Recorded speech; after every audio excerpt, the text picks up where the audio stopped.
I'm standing here with Margaret Harrison, and she's a landscape architect in Seattle. And she's got a big dream, and that's the dream of a food forest. Margaret, what is your dream? My dream is that this 7 acres of grass will become an incredible food forest. So we are going to grow everything from blueberries to raspberries to huckleberries to apples to orchards to pears, and that's just a very small sampling of what we are proposing to grow here. The first phase will be you will enter into the edible arboretum, we're calling it. The edible arboretum will be showcasing fruits and nut trees from around the world.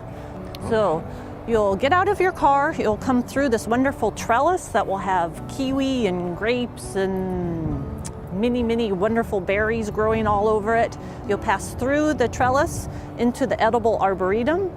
And then off to the side of the edible arboretum will be a covered workshop area that we will teach cooking classes and how to prune and different workshops of various kinds. So that will be in this first area. And then you'll walk through, and we are planning 25 pea patch gardens, so allotment gardens for the communities. There's a long waiting list for those pea patch gardens already.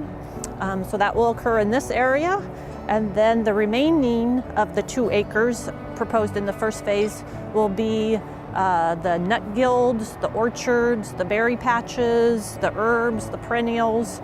So this whole entire area will be full of edible fruit. And why do you do that in Seattle? Why the plan? I think because there's such a need for people wanting to know where their food comes from. And this land is just grass now. It was available. It's southwestern facing exposure, so it gets wonderful sun. It's part of a big overall park, and it just seemed perfect place to have this dream come true. In the national news, just last night I was watching, and they estimate that 40% of Americans will be obese. Not overweight, obese. And that's due to what we eat. We eat way too much fried food and French fries, and they're seeing epidemics of children under 5 having type 2 diabetes. That was unheard of 50 years ago, and it's due to our diet.